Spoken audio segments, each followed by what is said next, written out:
خدا کا انسان بنانا۔ خدا اپنی بنائی ہوئی وسیع و عریض کائنات اور خوبصورت دنیا کو دیکھ کر خوش ہوتا تھا۔ وہ جانتا تھا کہ مجھے اپنی تخلیق کا سب سے خوبصورت حصہ ابھی بنانا ہے۔ خدا نے کہا کہ اب میں انسان بناؤں گا، ان کے پاس میرے بارے میں سوچنے، مجھے جاننے اور مجھ سے محبت رکھنے کی عقل ہوگی۔ خدا نے پہلے مرد بنایا جس کا نام آدم رکھا۔ اگرچہ آدم کے پاس پالنے اور کھیلنے کے لیے سارے جانور تھے، تو بھی وہ اپنے آپ کو اکیلا محسوس کرتا تھا۔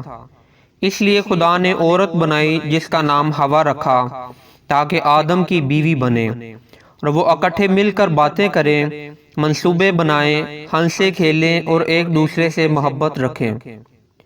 خدا نے ان دونوں کو برکت دی اور ان سے کہا کہ ان سب چیزوں سے لطف اٹھاؤ جو میں نے پیدا کی ہیں۔ تمہارے بچے ہوں گے جو اس کام میں مدد کریں گے جو میں نے تمہیں سونپا ہے۔ اگرچہ ساری دنیا تمہارے اختیار میں ہوگی، مگر تمہیں ہمیشہ میرے تابع فرمان رہنا ہوگا۔ خدا ان سے محبت رکھتا اور جانتا تھا کہ ان کے لیے کیا بہتر ہے۔ وہ یہ بھی جانتا تھا کہ جب تک وہ میرے حکموں پر عمل کرتے رہیں گے، خوش و خرم رہیں گے۔ خدا نے آدم اور حوا کو رہنے کے لیے ایک بہت خوبصورت باغ عطا کیا۔ باغ کے درخت لذیذ پھلوں سے لدے ہوئے تھے جنہیں وہ کھا سکتے تھے۔ خدا نے ان سے کہا، تم آزادی سے پھل توڑ کر کھا سکتے ہو، مگر وہ درخت جو باغ کے درمیان میں ہے اس کا پھل ہرگز نہ کھانا۔ اس درخت کا پھل کھاؤ گے تو مر جاؤ گے۔ خدا نے سارے جانداروں کو آدم کے پاس بھیجا تاکہ وہ ان کے نام رکھے۔